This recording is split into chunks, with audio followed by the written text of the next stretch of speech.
G'day everyone, my name is Justin. I'm the person on the left, in case you couldn't work that out. I'm the Chief People and Customer Engagement Officer at CHROs.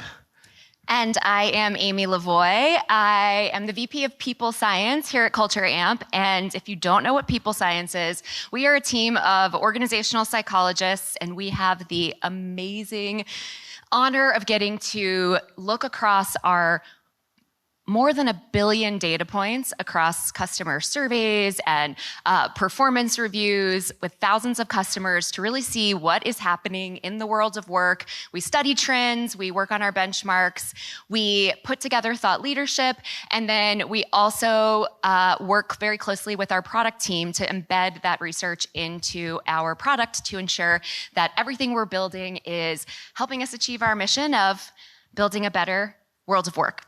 Nice. All right, let's kick off. So, who here is ready to talk AI? We got one. Well, strap in for a session filled with disappointment. Because we're not going to talk about AI. We're actually going to go all the way back to basics, looking at 1,800 organizations, learning about the human behind performance. And so let's kick off. I actually want to start with a story. Because I think... No, that's not it. There we go. I want to start with a story because one of the best examples of a culture of high performance is the Chicago Bulls and Michael Jordan. Who's heard of Bulls and Jordan? A few more hands up than AI. Because Michael Jordan, what a hero. And we love a hero. And we've all got them in our organizations. You know, the person that comes in to save the project, or that one person that can close the big deal, or the person that can carry a quarter. And in the 80s, basketball had the ultimate hero, and his name was Michael Jordan. He was the leading scorer in the NBA. He was the MVP, or the most valuable player. And he was arguably the greatest individual athlete on the planet at that time. And for their part, if you think about the Chicago Bulls, they also had their own secret game plan, which was give Jordan the ball and he'll figure out what to do with it next. Surprise, surprise, the Bulls were losing. They'd always come up and hit against a wall towards the end of the year, and one of those walls was the Detroit Pistons. The Pistons had worked out this play that basically it was give the ball to Jordan, let him work it out. And so what they did was they shut him down. They forced him onto his left-hand side where he was weaker. They double-teamed him. They kind of swarmed him. They shut Jordan down, and the Bulls kept losing. But enter the new coach, Phil Jackson. He introduced the triangle offense. And so basically what it is you can pass the ball very quickly between 3 people. And so if one person ever gets shut down, you almost always have another option to pass to. It was a team play. Fast forward a year, and the Bulls were in the finals, 1993. And there was 14 seconds left on the clock versus the Suns. And the Bulls were down by 2 points. Or for those that don't play basketball, 1 basket down. With 14 seconds left to go. Jordan has the ball. They know he's going to shoot. And so the Suns, the opponents, swarmed him. Triangle offense kicks in. He looks out to the side and he sees John Paxson open on the 3-point line. Throws the ball to John. John shoots from the 3, makes the shot, and the Bulls win by 1 point. They win the championship, and from then on, they become the Bulls that we all know and love from the 90s, incredibly dominant. And in all of our organizations, we've got the Jordans, you know, that high performer, the top talent, whatever we want to call it. And we celebrate them. And we should. And these heroic efforts sometimes create a blind spot for all of us in organizations around what's really going on. It sometimes masks the fear or uncertainty that a team has of what happens when that hero gets injured. Or in a work context, that hero goes on leave, is sick, leaves the organization. What do they do then? What is the game plan? And so for today's conversation, what I want to do is do a bit of a reframe. In building a high-performing culture, it's less about how do we find more Jordans, but it's more about, does your team believe in the game plan? Do you believe you can win? Do you have the right culture and environment where you feel you can win even though your hero isn't on the court? That's right. So Justin shared with you what happens on the court, and I'm going to tell you what we have found in our data at Culture Amp. So first of all, it's true. If you try to go look for more Jordans, you are going to be looking for a little while. Across our entire data set, we looked at all of the performance ratings, and we saw that only 11% of the global workforce receives a high performance rating at all. Across 10 years, nothing. We also then looked at, okay, if they do receive a high performance rating, what percentage of people will receive that highest performance rating multiple cycles in a row? There we got 2%. Only 2% of employees actually are a high performer twice in a row. And then we thought, well, maybe that's too high of a bar because, people might get promoted and then maybe they get a lower rating. So we looked across 3 years to see what percentage of people receive the highest performance rating twice in a 3-year period. And there it was only 5%. So when we talk about we need more high performers or what are our high performers doing, it's the wrong words. It's the wrong mindset. There is not high performers. There are states and periods of high performance. So we wanted to keep going and better understand what is happening when we unlock this high performance. And there we saw a couple of really interesting things. So on the top right here, we saw that first of all, the most engaged companies have 40% more high performers than those less engaged companies. So my performance is indicative or is indicated by whether or not the people around me are feeling engaged. On the top right is one of my favorite stats. We found that employees who say they can express their true feelings at work are 2.3 times more likely to be a high performer. This is psychological safety. This is actually a bigger unlock than their individual traits. And we know that psych safety is not an individual trait because all of us have been on probably teams where we felt really open, pushing back, asking questions, taking a risk. And also we've worked with people and been on teams where we didn't feel that safety. And that safety makes a huge difference on whether or not people can perform. And these bottom two stats all really point towards the role of the manager, the role of the leader in creating high performance within their team. So employees under high-performing leaders are 4.5 times more likely to receive a high performance rating themselves compared to those with leaders who are not performing well. And I love the bottom right here. In one study, we found that we could predict whether or not someone would be a high performer better by looking at the quality of the feedback they got from their manager than we could if we looked at their last performance rating. So this is not an individual trait. These are conditions that we need to be able to create in order for people to unlock and feel and experience and contribute at a high performing level. We chatted a bit about this. So it sounds like all the financial statements are actually true, where past performance doesn't predict future performance. Mm-hmm. So I've got to listen to those now. But separately, it sounds like there's a big reframe on how we think about performance, myself included. There's where high performance isn't, or being a high performer isn't an identity. It's not something you're kind of born into or you are. You are a high performer or you're not. It's a state. Mm-hmm. And as a state, then in my head, the translation is we're no longer trying to manage high performers, but it's more around managing high performance. Because if it's a state, it's cyclical. And if it's a state and cyclical, then the environment and the culture plays a much larger role in overall organizational performance than individual performers. Mm-hmm. Which is really interesting because up until now, the last decade, 2 decades, as we've run a performance management cycle, cycle meant to encourage performance, it's always been very individually based. Right. Exactly. Yeah, and trying to manage underperformers is everyone's favorite thing, right? And it's super efficient, moves really quickly. So we're going to help you out because it's actually not the best use of your time either. Trying to manage underperformers, find high performers is not as effective as trying to create the conditions for people to perform.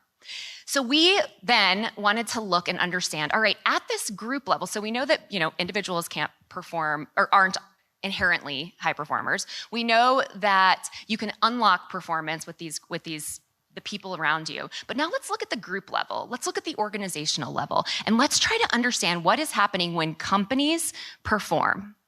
And we are Culture Amp. We really want to create a better world of work. So we're not looking for that performance that is a one-time spike. We're not looking for the performance that leaves people feeling ick. we are looking for what we call sustainable high performance. So we looked at companies and their performance over 3 or more years, if they continue to perform well 3 or more years. And that is the type of performance we really wanted to understand. What is happening for those organizations? And what we realized is that across all of our data sets, we looked at financial data for large organizations. We looked at small organizations pre-IPO. We looked at performance ratings. We looked at leadership conditions. We looked at retention. Anything we could find to try to understand what is happening. And it ultimately came down to the only thing that differentiates organizations that perform well over time is their culture. Culture is what drives performance. Which is interesting because also we've got a few HR leaders here. How many of you have managed like engagement performance cycles in your organization? Yep. Yeah. Me too.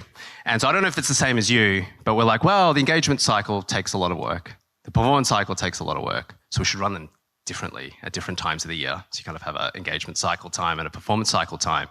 And so for the longest time, we talk about culture driving performance, and I think there's an inherent belief that engagement drives that. But what happens is we end up running an engagement cycle separate from a performance cycle. And sometimes, like within Culture Amp, we run correlation or like linkage analyses across the two to try and link high performers into engagement. But if you think about it, when you look at the performance cycle, we actually don't address team or workforce engagement as part of that. And we look at the engagement cycle, the engagement survey, there's nothing in there that really talks about driving performance. And so the two have always been run separately, even though we talk about culture driving performance. Yeah, it's true. Also, when we report on engagement surveys, we report at group levels, right? We need to protect confidentiality. But when we do performance cycles, we have to do it at the individual level. So we're also not exactly matching the things that we are seeing are inherently connected. And so as we continued to look through our research and really understand what's coming up, based on our own data as well as multiple studies, we found that there is a very clear formula to sustainable high performance.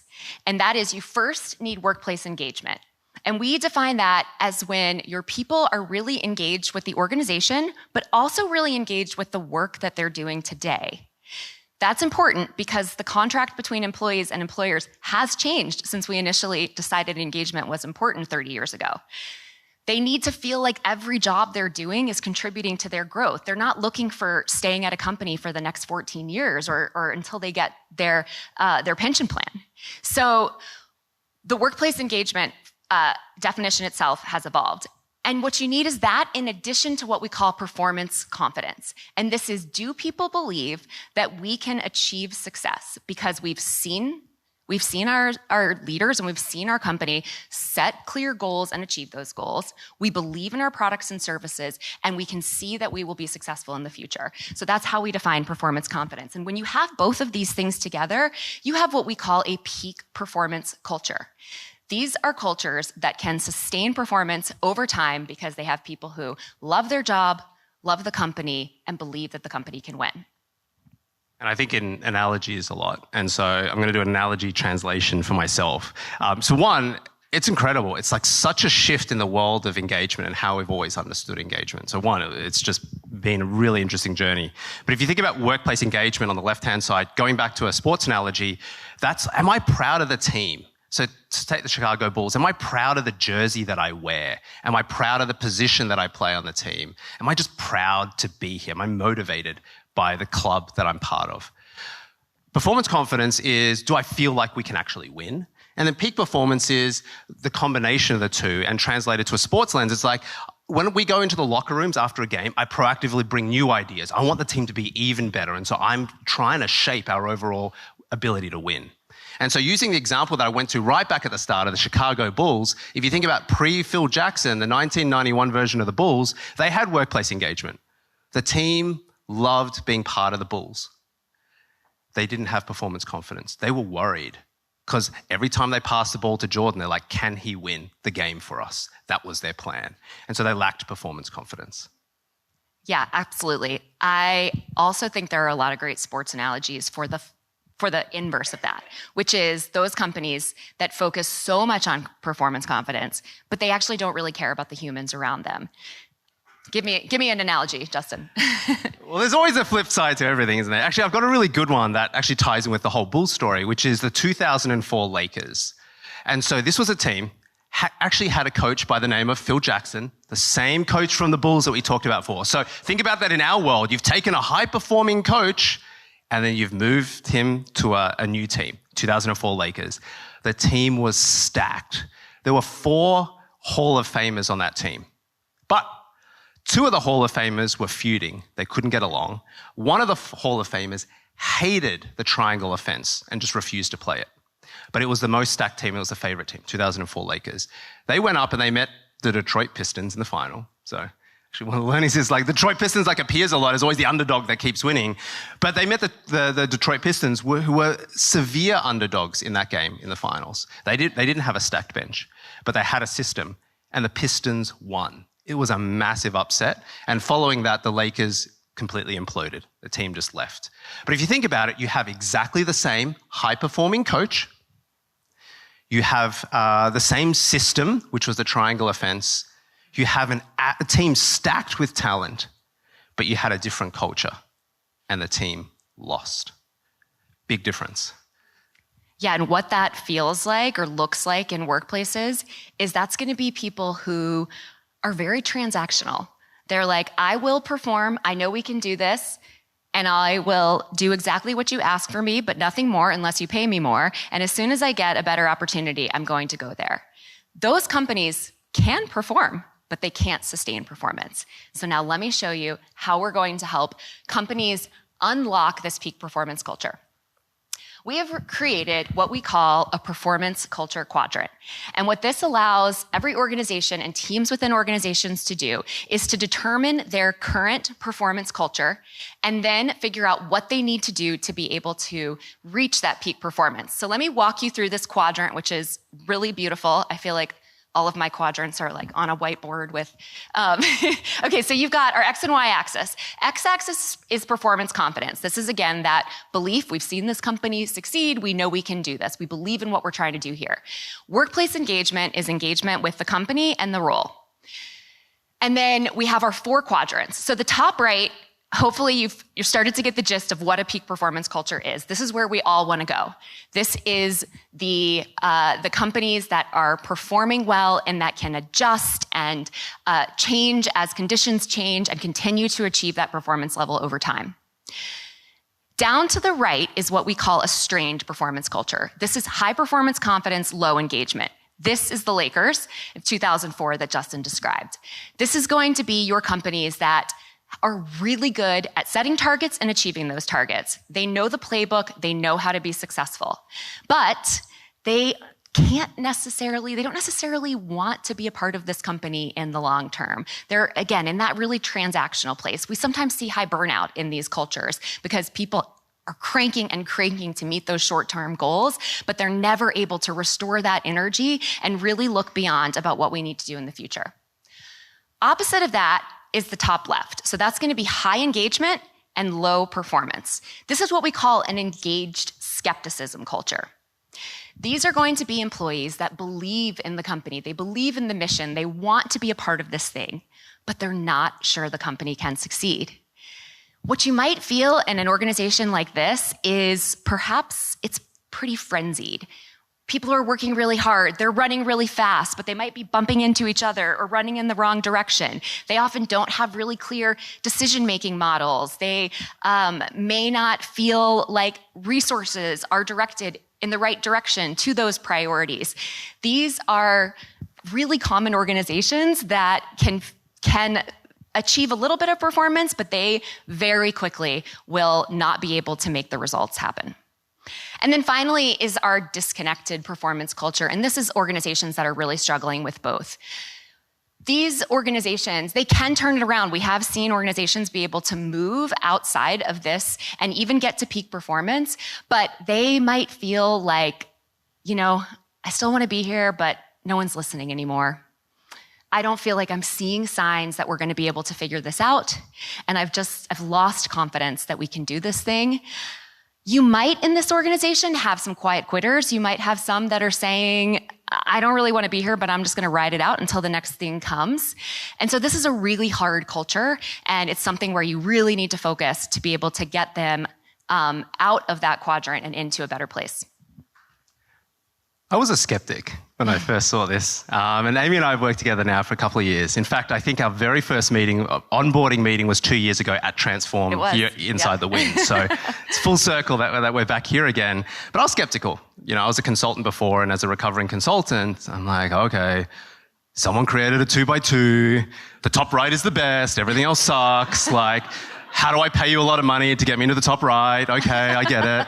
And so I felt the same, and I was like, all right, I've seen this before. But there's two things that changed my mind and kind of brought me back on board with this. And one was the stories you can tell about organizations and within organizations about what's going on. And we'll cover that in a moment, but kind of the richness of understanding what's going underneath that engagement or that performance number.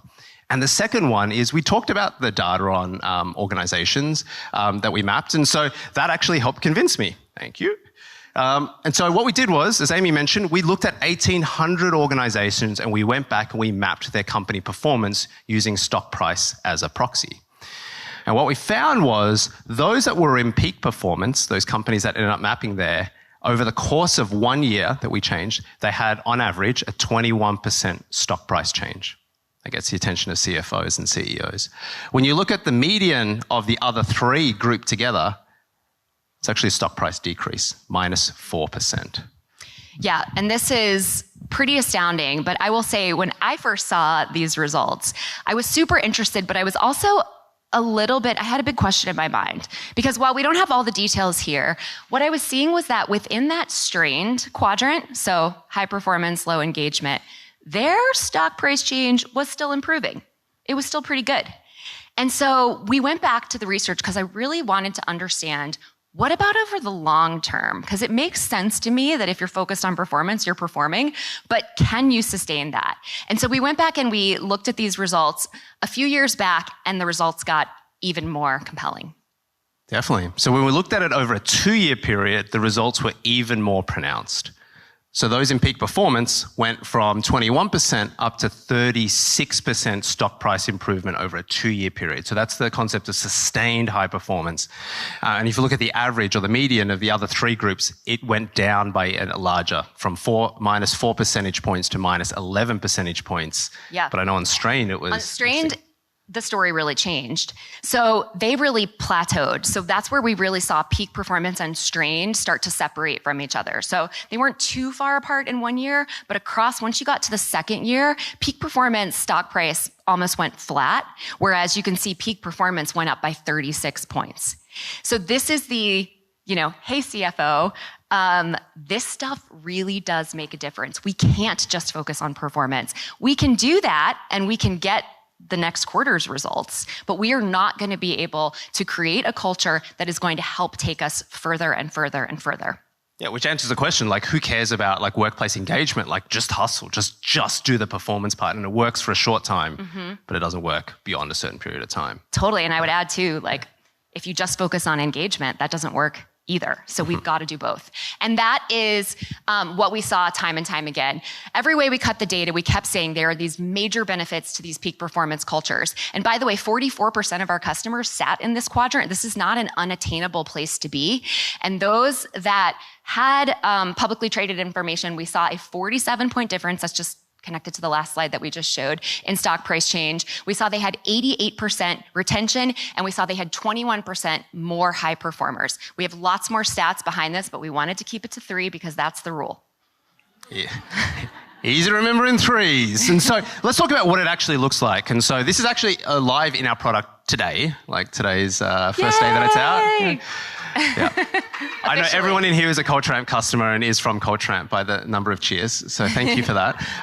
But what's really interesting is it changes the concept of, here, if you can take a look through the walkthrough in the platform here, you can see the 2x2 that Amy talked about, the overall performance confidence for a company, workplace engagement, and the breakout by function. And so you can start to see and tell a different story about what's going on in the function. And behind that, you also have... So it's not just plotting each team and the organization where they are. And by the way, I should just say, every time I talk to a customer about this, everyone seems to kind of have a really good sense of where their company is probably plotted. Does anyone feel like they could probably guess? Okay, yeah. All right, well, if not, we've got a little experience at our booth, and you can come and we can give you a little mini survey to help figure out where your company might plot. But in addition to showing you where the organization and any divisions or cuts within it might sit within this quadrant, we also have that tied to the drivers of performance confidence and workplace engagement. And so we can give you a really clear and customized recommendation about where you need to focus to get to peak performance or where you need to focus to remain in peak performance. And depending on what it is that's most important to you, for example, if you're in disconnected, do you want to go up to the right or do you want to go, up or do you want to go over to the right? We can tell you all of those things. And we've also trained our AI coach. And so you can literally be going through this experience and asking coach, what am I seeing? I know this is a little different than my last survey, and it can explain to you what's going on. It can help to contextualize based on your level, your title, your place within the organization, where you're most likely to see the ability to improve and what you can work on, help you create communications, et cetera. So we've really tried to bake that change management into the experience through our coach. And love that. And the stories that it can tell that I talked about before is so powerful. And so I know a lot of you here are CPOs or in HR or kind of running this. Question for you, how many of you are excited to do an engagement survey action plan? I have a couple of hands up. Like, good on you. Okay, so, all right, I'll be honest. I'm not, and I'm a culture amp, because since COVID, it feels like, every 6 months there's like a new survey and there's a new number. And so I'll give an example of not us, of like another early customer, but this customer kind of goes, their engagement score typically goes, like as an example, goes from 75 to 73. They're like, all right, -2 points, minus equals red equals bad, got to do something about that. All right, like what do we do? And they go kind of like, who's going to be part of the committee? Who's going to do the focus group? And kind of silence. The difference is that this story starts to tell something different. So if you take that same organization and you kind of blow them out into the 2x2, one of their functions sits in engaged skepticism. And so the leader of that function is like, interesting, what's going on? My team, my engineering team in that case, is like very highly engaged, but they don't believe they can win. Why is that? And the reason why, the key driver for them was the team felt that this leader had an inconsistent approach to managing performance. They felt like he let low performers get away with it and coast. So all of a sudden, this leader has something really actionable to do. It's not a separate committee creating an action plan. They know what they need to do, and they know it's going to drive financial performance over the long term. It's going to create more confidence in the team to win. Yeah. That's one example of many. And I love that example because one of my favorite studies that we did with smaller organizations who had been on Inc. 5000's list, which is they need to have performed for 3 or more years. One of the differences between companies that make that list and stay on it versus those that don't is actually how they use their performance rating scale.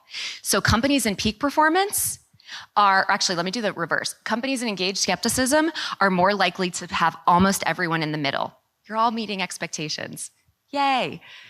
Companies in peak performance are more likely to use the 2 ends. They're more likely to give the highest performance rating, and they're more likely to give the lowest performance rating, which is really interesting and shows that we need to be able to, in order to sustain performance, we need to be able to work through our underperformers and do something about it because others are needing that in order to sustain performance.